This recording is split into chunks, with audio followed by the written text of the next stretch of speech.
દેશમાં ઉદ્યોગ અને રોકાણ માટે ગુજરાત હંમેશા પ્રથમ પસંદગી રહી છે। ગુજરાતે પ્રધાનમંત્રી નરેન્દ્ર મોદીના માર્ગદર્શન હેઠળ ઇઝ ઓફ ડુઇંગ બિઝનેસમાં સતત સુધારા કરીને દેશ વિદેશના રોકાણકારો માટે અનુકૂળ વાતાવરણ ઊભું કર્યું। રાજ્ય સરકારની નીતિઓ, ઝડપી મંજૂરી પ્રક્રિયા અને મજબૂત ઇન્ફ્રાસ્ટ્રક્ચર ગુજરાતને ઉદ્યોગ માટેનું હબ બનાવે છે। ગુજરાતમાં ઇઝ ઓફ ડુઇંગ બિઝનેસને મજબૂત બનાવવા માટે રાજ્યની ભૂપેન્દ્રભાઈ પટેલ સરકારે અનેક મહત્વપૂર્ણ પગલાં લીધા।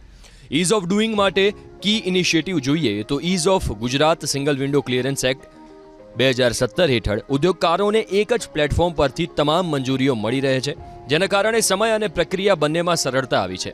તે ઉપરાંત ઇન્વેસ્ટર ફેસિલિટેશન એજન્સી દ્વારા નવા રોકાણકારોને માર્ગદર્શન અને સહાય પૂરી પાડવામાં આવે છે।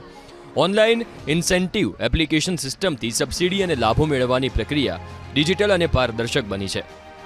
રાજ્યમાં કોમ્પ્રિહેન્સિવ જીડીએસઆર અને લેબર કમ્પ્લાયન્સને સરળ બનાવવાના પ્રયાસો પણ કરવામાં આવ્યા છે। કન્સ્ટ્રક્શન પરમિટ અને ઇલેક્ટ્રિક કનેક્શન જેવી સેવાઓ ઝડપથી ઉપલબ્ધ બનતા ઉદ્યોગોને પ્રારંભ કરવામાં ખૂબ જ સરળતા રહે છે। તત્કાલીન મુખ્યમંત્રી અને હાલના પ્રધાનમંત્રી નરેન્દ્રભાઈ મોદીની દીર્ઘદ્રષ્ટિના ઉદાહરણરૂપ વાયબ્રન્ટ ગુજરાત સમિટની સફળતાથી ગુજરાતે દેશ વિદેશમાં પોતાનું સ્થાન બનાવ્યું છે।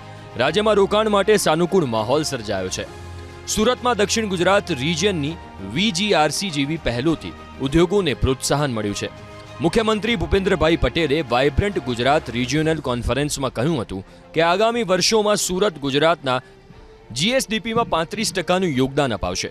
દક્ષિણ ગુજરાતમાં કેમિકલ અને ફાર્મા, ટેક્સટાઇલ અને apparel, gems and jewellery, agriculture અને રિયલ એસ્ટેટ જેવા ક્ષેત્રોમાં વિકાસથી ગુજરાતને દેશમાં આગવું સ્થાન બનાવ્યું છે। પ્રવાસન ઉદ્યોગમાં પણ વિશાળ સંભાવનાઓ ઊભી થઈ રહી છે।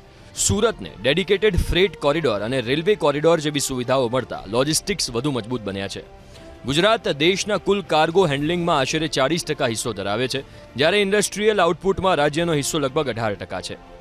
રિન્યુએબલ એનર્જીમાં પણ ગુજરાતનો ફાળો 15% જેટલો છે, જ્યારે ટેક્સ આવકમાં રાજ્યએ 9,000 કરોડથી વધીને 1.55 લાખ કરોડ સુધીનો નોંધપાત્ર વિકાસ કર્યો છે।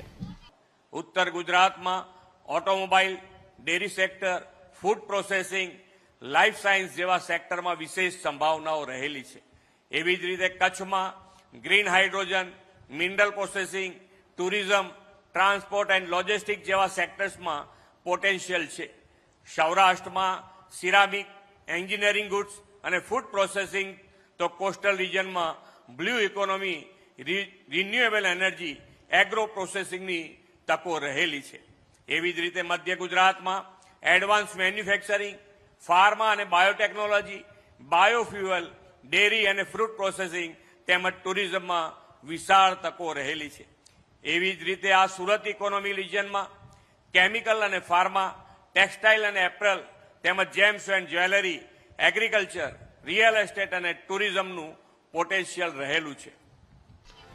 ઇઝ ઓફ ડુઇંગે વિકાસ યાત્રામાં ઉદ્દીપકનું કાર્ય કર્યું અને આ સઘળું સાકાર થયું છે ગુજરાતના અપ્રતિમ માળખાગત સુવિધા, સરપ્લસ વીજળી અને મોટા ઉદ્યોગોને અવિરત મળતા ગેસ પુરવઠાને કારણે। માળખાગત સુવિધા જીઆઈડીસી દ્વારા ઔદ્યોગિક વિકાસ, વીજળીની પૂરતી ઉપલબ્ધતા, ગેસ ગ્રીડથી 24 કલાક પુરવઠો। રાજ્યના અનેક ઉદ્યોગ સાહસિકોએ ઇઝ ઓફ ડુઇંગના સથવારે સફળતાની સીડીઓ ચડી છે।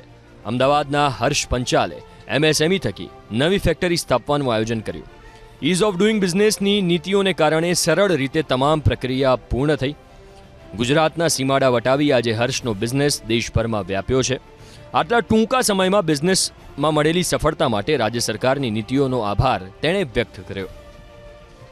સરકારના એમએસએમઈ લોનની સહાયથી અમે નવા ઓટોમેટિક મશીન્સ વસાયા છે, જેના કારણે અમારી પ્રોડક્શન એફિશિયન્સી વધી ગઈ છે।